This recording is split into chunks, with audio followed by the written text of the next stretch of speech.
बिस्मिल्लाहिर्रहमानिर्रहीम। जी अस्सलाम वालेकुम स्टूडेंट्स, क्या हाल है आप सबके। आज जो हमने स्टार्ट करना है वो है इंस्पेक्टर इनलैंड रेवेन्यू का टॉपिक फाइनेंशियल मैनेजमेंट। ये जो हमें सिलेबस दिया गया एफपीएससी की तरफ से, इसमें पहला टॉपिक ये जो एफबीआर का फिस्कल पॉलिसी ह्यूमन रिसोर्स, जिसमें से हमने FBR federal board of revenue के फंक्शंस हमने कर लिए हैं। इस पर वीडियो मौजूद है। फिस्कल पॉलिसी ऑफ पाकिस्तान 21-22, इस पर भी हम वीडियो बना चुके हैं। और तीसरे नंबर पे अभी जो आ रहा है, हमने जो करना है फाइनेंशियल मैनेजमेंट। ठीक हो गया। इसमें से एक टॉपिक ये है analysis and interpretation of financial statements. तो ये रेशो एनालिसिस है। रेशो के ज़रिए हमने इनका एनालिसिस करना है कि किस तरह से रेशो से हम कैसे एनालिसिस कर सकते हैं। जी, तो कौन कौन सी फाइनेंशियल स्टेटमेंट्स होंगे कि जिनका एनालिसिस हमने करना होगा, ये जिन पे हम रेशो अप्लाई करेंगे। उसमें सबसे पहले आ रही है profit and loss account. Profit and loss account होगा, असल में ये भी एक स्टेटमेंट ही है जिसमें हम net profit, gross profit, purchases, sales वगैरह इनका एनालिसिस करेंगे। बैलेंस शीट, ये भी एक स्टेटमेंट है। इसमें एसेट्स का ज़्यादातर इसी में इस्तेमाल होगा। एसेट्स हैं, लायबिलिटीज़ हैं। देन उसके बाद कैश फ्लो स्टेटमेंट होती है, कितना कैश इन हुआ बिज़नेस में, कितना आउट हुआ, कौन कौन से हेड में ज़्यादा कैश आया, कौन से हेड में कम गया। देन उसके बाद cost of goods sold statement होती है। ये प्रोडक्शन बेस पे बनाई जाती है, जब चीज़ें प्रोड्यूस की जा रही होती हैं तो उसके लिए स्टेटमेंट बनाई जाती है कि जी कितनी जो हमारी प्रोडक्शन हुई है उस पर कौन कौन सी चीज़ें इस्तेमाल हुई हैं, कितना रॉ मटेरियल इस्तेमाल हुआ है, कितनी डायरेक्ट लेबर इस्तेमाल हुई है, कितने वेरिएबल एक्सपेंसेस, कितने फिक्स एक्सपेंसेस। ठीक हो गया। तो रेशियो एनालिसिस में क्या हम देखेंगे, there are many special measurements that may be developed for financial statements and supplementary financial data. Such measurements may be divided into two, those that analyse balance sheet position, एक ऐसी measurement जो balance sheet की position को measure करे, एक वो analysis होता है। और दूसरा those that analyse operating result, जो कि उस बिज़नेस के ऑपरेशंस के रिज़ल्ट को जो है ना वो एनालाइज़ करे कि इनकी जो प्रॉफिट, जिनकी जो सेल आ रही है वो क्या दिन ब दिन बढ़ रही है या कम हो रही है, इनके जो एक्सपेंसेस हैं क्या वो कंट्रोल में है या नहीं कंट्रोल में। इसको कहते हैं operating analysis. Stakeholder of the ratio. अच्छा, किन लोगों को ज़रूरत होती है कि जी रेशो एनालिसिस किया जाए, ये किन लोगों के लिए किया जाता है। वो कुछ यहाँ जैसे क्रेडिटर्स हैं, concern with ability of company to pay its current obligation. Creditors जो होते हैं वो कंपनी को उधार देने वाले लोग होते हैं। उसमें वो लोग भी शामिल है जो उधार अपना माल कंपनी को देते हैं, और वो भी लोग हैं जो उधार नकद पैसा देते हैं, जैसे बैंक्स वगैरह आ गए या दूसरे लोन देने वाले आ गए। तो उन्होंने यही देखना होता है कि हम इसको आज लोन दे तो दें कंपनी को, तो इसकी क्रेडिबिलिटी क्या है, ये हमारा लोन चुकाने के काबिल भी है या नहीं है। तो वो फिर रेशो एनालिसिस बताएगी उन्हें कि इनके करंट एसेट कितने हैं, करंट लायबिलिटीज़ कितनी है, ये दे भी सकते हैं या नहीं। दूसरे फिर शेयर होल्डर्स आ जाते हैं जो इस कंपनी के शेयर ख़रीदते हैं। वो भी यही एनालिसिस करते हैं कि यार हम शेयर ख़रीद लें, हमें कल को मिलेगा क्या ये हमें डिविडेंड पे करेगी या सिर्फ हमारा पैसा बाउंड करके बैठ जाएगी। Share holder concern with dividends seek information relating the earning per share. Management जो होती है, जो उनके डायरेक्टर्स वगैरह आ जाते हैं, एम्प्लॉय वगैरह आ जाते हैं। Management is concern with liquidity of stock of goods. और दूसरा उन पे ये जो है ना कि लाइबिलिटी भी आती है कंपनी की तरफ से कि आपने स्टॉक को कितना जल्दी लिक्विडेट करवाना है, मतलब कितना इसका साइकिल जल्दी ख़त्म करेंगे। स्टॉक का साइकिल क्या होता है कि स्टॉक ख़रीदा, स्टॉक कस्टमर के पास गया, सेल हो गया, फिर ख़रीदा, फिर सेल हो गया, ये साइकिल होता है। तो ये देखती है कि स्टॉक का साइकिल कितनी जल्दी रिप्लेस हो रहा है, कितनी जल्दी चेंज हो रहा है। तो जितनी जल्दी चेंज होगा इसका मतलब वो कंपनी उतनी ही ज़्यादा प्रॉफिटेबल जा रही है, उसका मतलब सक्सेस रेट भी ज़्यादा है। All the parties interested in the profitability of the operations. Explanation of ratio, ये वही हमने कह दिया। in simple word, ratio is the numerical relationship between two variables which are connected with each other in same way or other way. Ratio may be expressed in any one of the following. A number as the number relationship between 500 and 100 may be expressed as 5. हम 500 का और 100 का relationship बताना चाह रहे हैं number में, तो क्या रिलेशनशिप बताएंगे, 5 का रिलेशनशिप बताएंगे। 5 कैसे आया, हमने देखा कि 500 जो है 5 का कितने % है, ठीक है। 500 को हम डिवाइड कर देंगे इस 100 से, तो हमारे पास क्या आंसर आएगा, ये 5। तो हमें पता चल गया इनके रेशो क्या है, इनके अंदर रिलेशन क्या है, 5 का रिलेशन है। या दूसरे अल्फाज में अगर हम इसको यूँ कहें कि जी 100 जो है वो 5 के कितने % है, 100 डिवाइड बाय इनके दरमियान रेशो क्या है,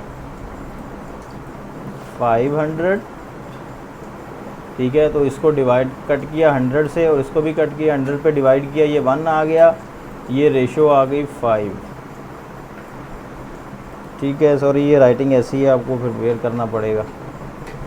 अब ये इनके दरमियान रेशो क्या बता रहा है जी, 1:5 के जो इधर वाली वैल्यू है उसका अगर एक पार्ट होगा तो दूसरी वैल्यू के 5 हिस्सों के बराबर होगा। इंटरप्रिटेशन क्या होती है, इंटरप्रिटेशन यही होती है कि रेशो का जो जवाब आया है उसको पढ़ना कैसे है वो हमें क्या बता रहा है। जैसे अभी मैंने पीछे जवाब में बताया 1:5, तो जो आंसर आएगा हमारा वो तो नंबर्स में होगा, तो वो नंबर्स हमने इंग्लिश में कैसे कन्वर्ट करने होंगे, जिसका हम एनालिसिस कर रहे हैं उससे क्या फ़ायदा हमें हुआ। In simple word we can say we can read financial statement in English language with the help of ratio analysis। आगे जाके हम करते हैं रेशो, फिर उसका एनालिसिस भी देखते हैं जी। क्लासिफिकेशन ऑफ रेशो, दो किस्म की क्लासिफिकेशन ही मोस्ट इंपॉर्टेंट है। एक बैलेंस शीट है जिसको कहते हैं पोजीशन स्टेटमेंट रेशोज़ के, अगर हमने किसी चीज़ की पोजीशन मालूम करनी है तो वो, और दूसरा फिर ऑपरेटिंग आ जाती है कि जो ऑपरेटिंग कौन कौन सी है।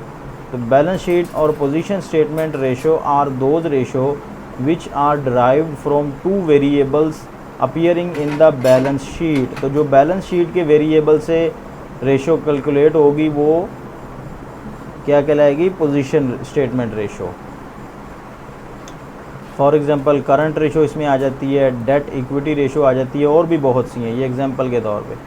दूसरी आ जाती है प्रॉफिट एंड लॉस अकाउंट और द इनकम स्टेटमेंट रेशो, जिसको ऑपरेटिंग रेशो भी कहेंगे, sometimes also known as operating ratio and derived from the variable appearing in the manufacturing, trading and profit and loss account. इनके अंदर से हम जो values चुनकर हम एनालिसिस करते हैं वो ये के रेशो कहलाती हैं ऑपरेटिंग रेशो। जैसे inventory turnover ratio, gross profit ratio, expense ratio, net profit ratio, interstatement ratio, also known as combined और mixed ratio, are such ratio which establish relationship between variable picked up from both the statements, that is balance sheet and final accounts। ठीक है, इसको कहते हैं combined ratio या inter statement ratio, जो दोनों से मिलकर बनती है। आगे इसकी भी हम देखेंगे एग्जांपल कौन कौन सी हैं। Debtor turnover ratio, asset turnover ratio, जो आइटम है वो बैलेंस शीट की है और जो सेल आइटम है वो प्रॉफिट एंड लॉस अकाउंट की है। तो जब इन दोनों को मिला के हम एक रेशो बना देंगे तो वो क्या कहलाएगी, inter statement ratio.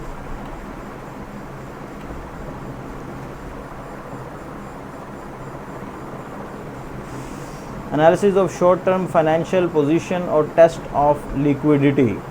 Liquidity ratio usually consist of current ratio या वर्किंग कैपिटल रेशो। ये एक ही रेशो के दो नाम है। अब ये बड़े इंपॉर्टेंट है, आपने ये नाम याद रखने, क्योंकि एग्जाम में जब वो आपको कंफ्यूज करेगा तो नामों से कंफ्यूज करेगा। ठीक है, करंट रेशो या working capital ratio, asset test ratio या क्विक या लिक्विड रेशो, यही भी एक ही रेशो के 3 नाम हैं। नाम ही आपने याद रखने, यही असल में गेम होगी। Asset test ratio, quick ratio या liquid ratio. Absolute liquid ratio और cash position ratio. Cash position का वर्ड बहुत मुश्किल यूज़ होता है, इसीलिए बच्चों के जहन में ये नहीं होता, तो आपने इसी को याद रखना है कि जो कि ज़्यादा यूज़ नहीं होता। सबसे पहले current ratio, it is the ratio of current asset to current liability. Current asset to current liability. अब रेशो को पढ़ना भी आपको आना चाहिए। 2 नाम लिखे हैं, current asset to current liability, तो करंट एसेट आएगा ऊपर और करंट लायबिलिटी आएगा नीचे, जिस तरह के यहाँ पे लिखा हुआ है। करंट एसेट ऊपर आएगा और करंट लायबिलिटी नीचे आएगा, ये रेशो का है। अब लिस्ट करंट एसेट की आ गई भी, कौन कौन सी चीज़ें करंट एसेट में आती हैं। कैश, बैलेंस शीट के अंदर जो कैश आइटम लिखी होती है वो करंट एसेट कहलाती है। आपको क्वेश्चन बना के दे देंगे, वो बैलेंस शीट दे देंगे या प्रॉफिट एंड लॉस अकाउंट दे देंगे, आपने जस्ट उसमें से वैल्यू पिक करनी है, उनको कैलकुलेशन करनी है और आंसर दे देना है। और फिर आंसर की थोड़ी सी इंटरप्रिटेशन दे देनी है कि ये जो आंसर आया है आप इसे क्या ऑब्ज़र्व करते हैं, आपको इससे क्या समझ आई है कि ये जो आंसर आपको दे रहा है 2:1 या 1:2 या जो भी आ रहा है उसका क्या मतलब हुआ, उसको कहते हैं इंटरप्रिटेशन देना। फिर बैंक आ गए, बैंक भी करंट एसेट हैं। शॉर्ट टर्म इन्वेस्टमेंट जो आपने की हुई है, बॉन्ड्स वगैरह आपने ख़रीदे हुए हैं, उसके अलावा और कोई सिक्योरिटीज़ ख़रीदी हुई हैं जो आप फ़ौरन ही साल के अंदर अंदर जब चाहें उसको रिप्लेस करवा लें कैश में, वो करंट एसेट होते हैं। सन्ड्री डेटर्स, ठीक है, डेटर्स आपने लेने हैं लेस प्रोविजंस, उसके अंदर से बैड डेट्स माइनस करने हैं, एडिशनल बैड डेट्स माइनस करने हैं, और जो प्रोविजंस आपने बनाई है कि जो न्यू बैड डेट्स बन सकते हैं उसकी प्रोविजन, वो तीनों अगर होंगे क्वेश्चन में तीनों माइनस करने हैं, ठीक है। उसके बाद बिल रिसीवेबल्स, ये भी बिल रिसीवेबल हमारा एसेट होते हैं कि जो हम ये विद इन 3 मंथ्स या 4 मंथ्स के अंदर, ये 6 मंथ के अंदर ये रिप्लेस करने होते हैं, जिसके ऊपर आपने बिल ड्रॉ किया होता है वो आपको वापस करने का पाबंद होता है। तो ये तो साल के अंदर अंदर ये कन्वर्ट टू कैश हो जाते हैं। करंट एसेट कौन से होते हैं, जो साल के अंदर अंदर आपके कैश में कन्वर्ट होने वाले हों। रिकवरेबल एडवांसेस, प्रीपेड एक्सपेंसेस, अब ये क्या होते हैं, प्रीपेड एक्सपेंस क्या होते हैं। समटाइम ऐसा होता है कि आपने अपनी लाइबिलिटी पहले से ही पे कर देते हैं, जैसे कि इंश्योरेंस है, आपको पता है यार इंश्योरेंस हमने साल के एंड पे भी तो पे करनी है, तो आप उसको स्टार्ट में ही पे कर देते हैं, ठीक है। तो आपने अपने एक्सपेंसेस पे कर दिए पहले ही, लेकिन ये एडजस्ट होंगे साल के अगले साल अकाउंट्स में जाके, तो ये प्रीपेड एक्सपेंस आ गए। या सैलरी अगर आपने एडवांस में दे दी अपने एम्प्लॉय को कि यार ठीक है अगले मंथ अगर ईद वगैरह आ रही है तो इनको एडवांस में सैलरी दे दो, वो आप महीने से पहले ही उनको सैलरी दे देते हैं, तो ये सैलरी आपने प्रीपेड एक्सपेंस कर दी है। अब अगले महीने के अकाउंट्स में जाके आप इसको एडजस्ट करेंगे, तो ये आपका एसेट बन जाते हैं, उस साल आपके ये एसेट हो जाते हैं, क्योंकि उस साल के ये प्रॉफिट एंड लॉस अकाउंट में तो शो नहीं होते, क्योंकि एक्सपेंस तो ये होते नहीं है। एक्सपेंस तो ये अगले महीने जाके बनेंगे जब सैलरी का मंथ आएगा, तो फिर यहाँ से ये एसेट ख़त्म हो जाएंगे और वहाँ पे income and profit loss account में शो हो जाएंगे as a expense.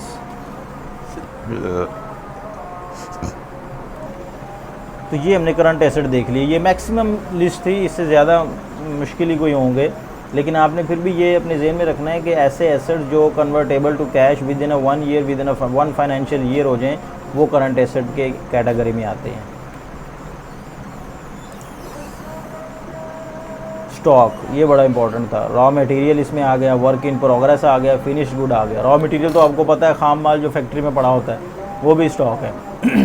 Finish good का भी आपको पता है कि फिनिश गुड जो स्टॉक तैयार हो गई है, मशीनरी फैक्ट्री में जो चीज़ें तैयार हो गई हैं वो फिनिश गुड है। वर्क इन प्रोग्रेस क्या होता है, वर्क इन प्रोग्रेस जो है ना, ये एक ऐसी वैल्यू होती है स्टॉक की कि जो कि मशीनरी के अंदर ही प्रोसेस हो रही होती है, ठीक है। होता यूँ है कि आपकी मशीनरी में अगर बड़े बड़े जो प्लांट्स हैं उसमें अगर आपने जो मटेरियल इनपुट किया है तो साथ ही साथ वो आउटपुट होके बाहर नहीं आ जाएगा। जब मशीन क्लोज़ होगी तो कुछ मटेरियल मशीन के अंदर भी होगा, वो वाला जो मटेरियल होगा वो वर्क इन प्रोग्रेस होगा, ठीक है। तो वो भी आपका एक किस्म का एसेट ही होगा कि अभी वो इस्तेमाल तो नहीं हुआ, जब इस्तेमाल उसकी फिनिश गुड बन जाएंगी, सेल हो जाएंगी, फिर वो ख़त्म हो जाएगा, अभी वो आपके हाथ में ही है, तो ये भी आपका करंट एसेट है। अब आ रही है करंट लायबिलिटीज़, उसमें देखते हैं कौन कौन सी चीज़ें। करंट लायबिलिटीज़ भी सेम ऐसे करंट एसेट के, ऐसी लायबिलिटी, ऐसी जिम्मेदारी जो आपने एक साल के अंदर अंदर पे करनी है या बिज़नेस ने उससे जान छुड़ानी है, वो आपकी करंट लायबिलिटी कहलाती है। जैसे सबसे पहले सन्ड्री क्रेडिटर्स, क्रेडिटर्स कौन होते हैं, जो आपके बिज़नेस को माल उधार पे देते हैं या पैसा उधार पे दे देते हैं आपको।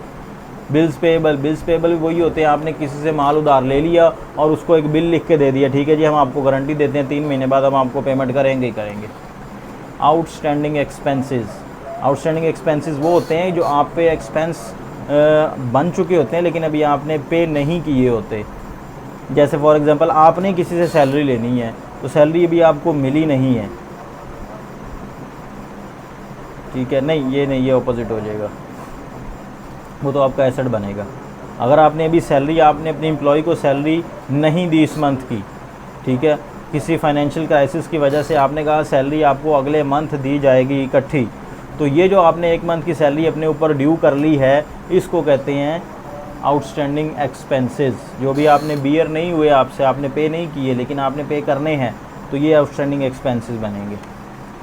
बैंक ओवरड्राफ्ट, बैंक ओवरड्राफ्ट क्या होता है, बैंक आपको एक लिमिट दे देता है कि भाई आप अपने बैंक, जब हम अपना जो पैसा निकलवा सकते हैं अकाउंट से, जितने पैसे आप रखेंगे वो तो आप निकलवा ही सकते हैं, हम भी आपको लिमिट देते हैं कि एक लिमिट आपको दे देंगे, उस लिमिट तक आप जब पैसे ड्रॉ कर लेंगे तो हम आपसे कोई इंटरेस्ट नहीं चार्ज करेंगे, लेकिन एक टाइम पीरियड के अंदर वापस करने होंगे। लेकिन अगर आप लिमिट क्रॉस कर जाएंगे तो फिर हम आपसे डे के हिसाब से जो है ना इंटरेस्ट चार्ज करेंगे, या जो उनसे रेशो डिवाइड होगी।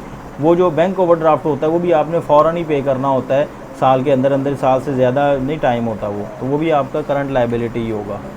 टैक्सेस, ये भी आपने ज़ाहिर बात है साल में ही पे करना होता है, साल के अंदर ही पे करना होता है, तो ये भी आपका क्या होगा, current liability. Dividend payable, dividend declare हो जाता है, जब उसे पे नहीं किया जाता, टाइम के बाद पे करना होता है, तब तक वो बैलेंस शीट में ही रहता है, वो आपके लायबिलिटी बन जाती है। Short term advances, short term advance, आपने किसी को लोन दे दिया, एम्प्लॉय को लोन दे दिया 3 महीने के लिए, 2 महीने के लिए, ठीक है, या और वैसे ही बिज़नेस में आपने लोन दे दिया किसी को और 3 महीने, साल के अंदर अंदर आपने वापस लेना है, तो वो आपका क्या कहलाएगा, शॉर्ट टर्म एडवांसेस हो जाएंगे। तो ये तमाम जो हमने एक चार्ट देख लिया, और जो क्वेश्चन आएगा करंट एसेट का, करंट रेशो का, वो इन्हीं चार्ट के अंदर से होगा, इससे हटकर नहीं होगा। आपने इनको मेमोराइज़ कर लेना है ताकि आपको मुश्किल ना हो। इंटरप्रिटेशन ऑफ करंट रेशो, अब इसकी इंटरप्रिटेशन क्या होगी, इंटरप्रिटेशन मतलब इससे क्या आपको सीखने को मिलेगा। आपने सवाल तो सॉल्व कर लिया, वैल्यू भी निकाल ली, तो इंटरप्रिटेशन क्या निकालेगी, current ratio indicate the liquidity of current assets और the ability of the business to meet its maturing current liabilities. मतलब बिज़नेस की वो पोजीशन होती है कि जो अपनी लायबिलिटीज़ को मीट करने की उसमें कितनी ताकत है, ठीक है। अगर खुदा न खास्ता लिक्विडेशन होती है तो उसके पास इतने एसेट हैं कि वो अपनी लायबिलिटी को मीट कर सकती है। ये एग्जांपल आ गई। 2:1 है, 2 क्या होगा और 1 क्या होगा, 2 शो कर रहा होगा एसेट को, क्योंकि हमने पढ़ा कि current asset divide by current liabilities, तो ऊपर करंट आता है, यानी कि पहले करंट एसेट आएगा फिर आएगा करंट लायबिलिटीज़। मतलब वो कह रहा है करंट एसेट की वैल्यू दुगनी है इसकी करंट लायबिलिटी से। करंट लायबिलिटी तो इनकी 100 रुपये की है, जबकि इनके जो करंट एसेट पड़े हुए हैं वो इनके 200 रुपये के पड़े हुए हैं। Is regard as satisfactory level,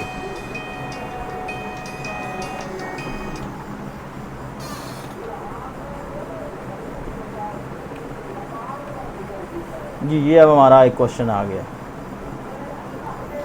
ये लगता है मैं आपको डिस्टर्ब कर रहा हूँ, यहाँ पे मेरी तस्वीर शो हो रही है, इसको थोड़ी देर के लिए हाइड कर दें। जी देखें जी, इक्विटी शेयर कैपिटल,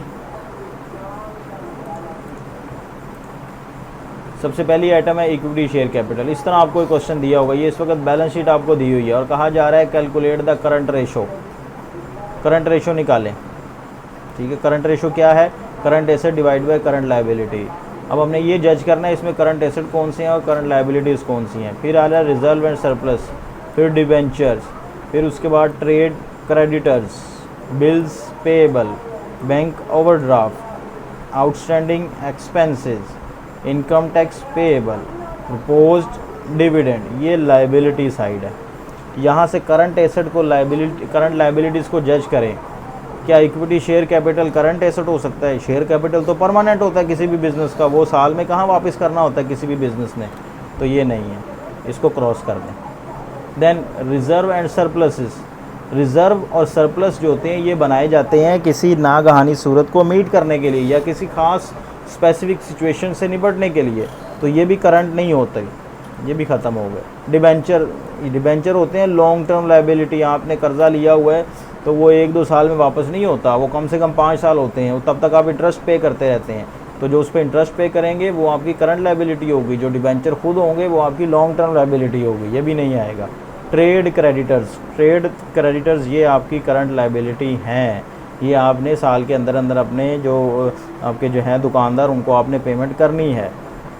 फिर बिल पेएबल भी 3 महीने 6 महीने या मैक्सिमम 9 महीने का होता है, इससे ज़्यादा का बिल पेएबल नहीं कोई बनाता, तो ये भी करंट लायबिलिटी है। बैंक ओवरड्राफ्ट, जैसे कि पहले बात हुई बैंक ओवरड्राफ्ट हुआ तो बैंक भी आपको साल का टाइम नहीं देगा, वो आपने विद इन मंथ या विद इन आपने जो है ना डेज उसको वापस करने होंगे payment.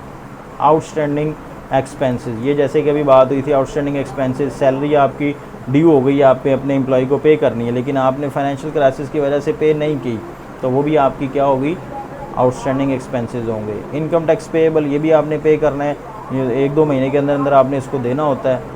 Propose dividend, dividend proposed हो चुका है, अभी पे नहीं हुआ, तो ये आपकी करंट लायबिलिटी बन चुकी है। तो ये जो मैंने टिक किया है ये सारी क्या है, करंट लायबिलिटीज़। इसी तरह करंट एसेट वाली साइड पे आ जाते हैं, आगे जाके इसका सोल्यूशन भी देखते हैं, लेकिन ये अभी हम अपने तौर पे जज कर रहे हैं। लैंड एंड बिल्डिंग, अब एसेट को आपने जब करंट को जज करना है तो आपने देखना है यार ये साल के अंदर अंदर जो है ना ये चीज़ इस्तेमाल हो जानी चाहिए, वो करंट एसेट होगा। तो क्या बिल्डिंग अब साल के अंदर इस्तेमाल कर लेंगे? नहीं, ये तो साला साल चलती है, तो ये भी क्या हुआ आपका ना हुआ। प्लांट एंड मशीनरी नॉर्मल सूरत हाल में ये भी नहीं होती कि ख़राब ना हो जाए या कोई ऐसी ना हो, तो ये भी साला साल चलती है। गुडविल, ये भी आपकी साला साल चलती है। जैसे कोक एंड पेप्सी की गुडविल है, जब तक वो बिज़नेस अच्छा रहेगा गुडविल रहेगी, तो वो साल के अंदर अंदर ख़त्म होने वाली चीज़ नहीं है। कैश, हाँ ये कन्वर्टेबल टू कैश है, तो इसका मतलब ये कैश तो खुद ही करंट एसेट है। इन्वेस्टमेंट, शॉर्ट टर्म इन्वेस्टमेंट की हुई है आपने कहीं पर, आप जब चाहें उसको वहाँ से कैश निकलवा सकते हैं, तो कैश में कन्वर्ट कर लिया आपने इसको, तो ये आपका क्या हो गया, इन्वेस्टमेंट करंट एसेट हो गया। बिल्स रिसीवेबल, जैसे बिल पेएबल है इसके ऑपोजिट बिल रिसीवेबल है। बिल पेएबल आपने पे करने हैं, तो जब पे करने में ज़िम्मेदारी 3 या 6-9 महीने की आ रही है, तो रिसीवेबल में भी वही ज़िम्मेदारी वही टाइम होगा 3-6-9, तो ये भी करंट एसेट हो गया। 1 फाइनेंशियल ईयर से कम है इसका टाइम पीरियड। सन्ड्री डेटर्स, इसमें से उन्होंने कहा लेस प्रोविजन हम कर रहे हैं, तो हम ये वैल्यू लेंगे, ये वाली वैल्यू नहीं लेंगे, ये भी हमारे करंट एसेट आएंगे। इन्वेंट्रीज़ कहते हैं स्टॉक को, स्टॉक तो सर्कुलेशन रहता ही रहता है, तो स्टॉक कभी कम हो गया कभी ज़्यादा हो गया, मतलब वो बिक रहा होता है, तो ये भी क्या हुआ, करंट एसेट हो गया। Work in progress, work in progress भी आपका क्या होगा, करंट एसेट, क्योंकि ये भी जब पिछला इनपुट इन होना है मशीनरी के अंदर, इस वर्क इन प्रोग्रेस ने आउटपुट बन के बाहर आ जाना है। हाँ जी, तो इसमें देखें जी करंट एसेट कौन कौन से हुए। कैश, हमने कहा था कैश भी है, इन्वेस्टमेंट भी है, बिल्स रिसीवेबल भी हैं, सन्ड्री डेटर्स हैं। नेट, नेट का मतलब प्रोविजंस माइनस करके, इन्वेस्टमेंट या वर्क इन प्रोग्रेस, ये तमाम को अगर हमने ऐड किया तो हमारे पास क्या आ गया जी, करंट एसेट्स। हमने एक वैल्यू निकाल ली। करंट रेशो की क्या होती है formula, current asset divide by current liability, तो करंट एसेट हमारे पास आ गए। इसी तरह करंट लायबिलिटीज़ आ जाएँ, तो इसमें सबसे पहले क्रेडिटर्स आ गए, फिर बिल पेएबल्स आ गए, फिर बैंक ओवरड्राफ्ट आ गया, आउटस्टैंडिंग एक्सपेंसेस आ गए, इनकम टैक्स पेएबल आ गया, प्रपोज्ड डिविडेंड आ गया। ये तमाम को ऐड किया तो हमारे पास वैल्यू बनी 30,000 की, ये बनी थी 90,000 की। तो करंट एसेट को हमने डिवाइड किया करंट लायबिलिटी से, तो आंसर आया 3/1। इसको अगर हम रेशो में लिखें तो 3:1। इसका मतलब इस कंपनी के जो एसेट्स हैं वो उसकी लायबिलिटी से 3 गुना ज़्यादा हैं, वो 3 गुना ज़्यादा पावर रखती है कि अपनी लायबिलिटी को मीट कर सके। दिस मीन्स दैट, ये अब इंटरप्रिटेशन हम लिख रहे हैं, ये भी आपने लिखनी है। This means that for every ₹1 worth of current liability there are current asset of ₹3। It also means that the firm will be able to pay off its current liabilities in full even if asset realized value is 1/3 of its book value। हाँ जी, दूसरे लफ्ज़ों में हम ये कहते हैं कि अगर इसके जो करंट एसेट पड़े हैं, अगर हम उसको 3 गुना कम भी बेचें, उसकी 1/3 वैल्यू पे भी बेचें, तो वो क्या होगा, कंपनी अपनी मीट कर सकेगी वैल्यू। अब आ रही है क्विक रेशो। क्विक रेशो भी करंट रेशो की तरह ही है, लेकिन ये थोड़ा सा और कंपनी को जो है ना डीपली जाके चेक कर लेती है, वो चीज़ें माइनस कर देती है कि जिस पे हमें थोड़ा सा डाउट होता है कि यार ये अगर हम सेल करना चाहें तो इतनी जल्दी सेल नहीं होगी या इतनी जल्दी कैश में कन्वर्ट नहीं हो सकेंगी, तो वो चीज़ें हम माइनस कर देते हैं। Quick ratio also known as liquid ratio और asset test ratio. Current ratio provide a rough idea of the liquidity of the firm. So subsequently a second testing device was developed named as asset test ratio, quick ratio। यार ये मेरे pen नहीं है, फिर ऐसे ही चल रहा है, इसको माजरत आपसे। It establishes relationship between liquid asset and current liabilities। अब लिक्विड एसेट कौन कौन से होंगे वो हम देखेंगे आगे जाके। In many businesses, a significant proportion of the current asset may comprises of inventory. Inventory by nature cannot be converted into ready cash abruptly. The term liquid asset does not include inventory. हाँ जी, current assets जितने हमने पढ़े हैं वो सारे इसमें शामिल होंगे लिक्विड एसेट्स में, लेकिन दो चीज़ें नहीं होंगी। एक इसमें इन्वेंट्री यानी कि स्टॉक शामिल नहीं होगा। स्टॉक में क्या है, फिनिश गुड आ रही हैं, वर्क इन प्रोग्रेस आ रहा है, और तीसरी चीज़ क्या थी, इन्वेंट्रीज आ रही हैं। और एक चीज़ इसमें प्री पेड एक्सपेंसेस जो आपने पे कर दिए हैं वो भी इसमें शामिल नहीं है, ये आपने याद रखने हैं। या एसेट टेस्ट रेशो, ये भी इसका नाम है। Current asset, all the current asset minus inventory and pre paid expenses. अगर क्वेश्चन में ये दो चीज़ें हैं तो वो आपने माइनस कर देनी है। इंटरप्रिटेशन इसको रहने दें, ये वही है कि जी क्या होता है। तीसरी रेशो आ रही है absolute liquid ratio. Absolute liquid ratio कि उसमें से हमने और दो चार चीज़ें जिन पे हमें और डाउट था ना कि यार ये भी लगता है कैश में कन्वर्ट ना हो, अगर हमें फ़ौरन कैश ज़रूरत पड़ जाए बिज़नेस को, तो ये चीज़ें भी कन्वर्टेबल कैश बड़ी मुश्किल होंगी। ठीक है जी, आप उसे भी माइनस कर दो। तो वो कौन सी चीज़ें माइनस करनी है आपने, एब्सोल्यूट लिक्विड एसेट्स में कैश रह जाते हैं सिर्फ, उसका बैंक रह जाता है, या मार्केटेबल सिक्योरिटीज़ अगर कोई रह जाती हैं सिर्फ वो हैं। डेटर भी निकल गए इसमें, बिल रिसीवेबल भी निकल गए इसमें, इन्वेंट्री भी निकल गई, प्रीपेड एक्सपेंसेस भी निकल गए, बाकी ये तीन चीज़ें बच गई। तो इन तीन चीज़ों से जो आंसर आएगा वो बहुत ही ज़्यादा यानी कि बेनिफिशियल होगा और बहुत ज़्यादा वो क्विक आंसर हमें दे रहा होगा कि कंपनी की वेल्थ बहुत अच्छी है इस वक्त। तो absolute asset divide by liquid asset, current liabilities, sorry. अब ये क्वेश्चन आ गया, इसमें हम तीनों ही जो है ना अप्लाई करेंगे। ठीक है, तो पहले हम यहाँ से देखेंगे, उसके बाद फिर आंसर पे जाएंगे। सबसे पहले इक्विटी शेयर, मैं टिक करता जाऊँगा कि जो उस पर आपका करंट लायबिलिटीज़ में आपने लेना है। इक्विटी शेयर कैपिटल नहीं लेना, जनरल रिज़र्व नहीं लेना, प्रॉफिट एंड लॉस अकाउंट ये भी नहीं लेना भाई, सिक्योर्ड डिवेंचर्स ये भी नहीं लेना, ये डिवेंचर्स हैं, लॉन्ग टर्म लायबिलिटी है, trade creditors yes, bills payable जी, प्रोविजन फॉर टैक्सेशन ये फ़ौरन आपको पे करना है, जैसे आपके अकाउंट्स क्लोज होंगे, टाइम क्लोज होगा, आपने ये फ़ौरन पे करना है। बैंक ओवरड्राफ्ट ये भी पे करना है। प्रपोज्ड डिविडेंड, कंपनी की मीटिंग में डिविडेंड प्रपोज हो गया, पे करना ही करना है आपने।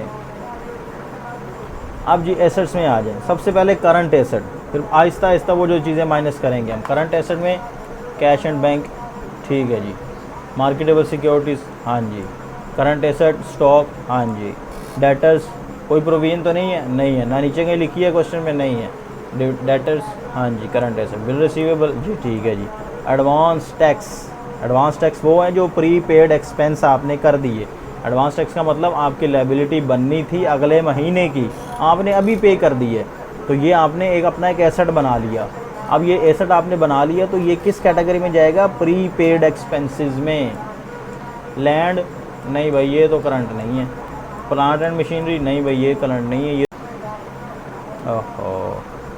चलो करंट एसेट में उन्होंने क्या कहा जी, cash and bank, marketable securities, stock, debtors, bill receivable, advance taxes जी, शाबाश, ये आपने बिल्कुल ठीक बताया, यही आपके करंट एसेट होंगे।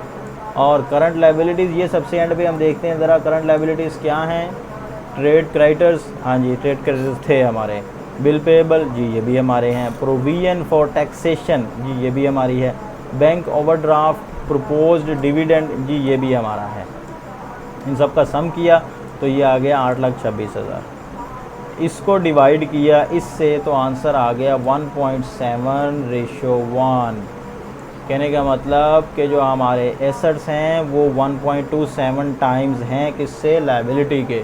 तो ये एक आपने छोटी सी स्टेटमेंट इंग्लिश में लिख देनी है, the current asset is 1.27 times of its current liabilities, this company has ability to pay the current liability 1.27 times.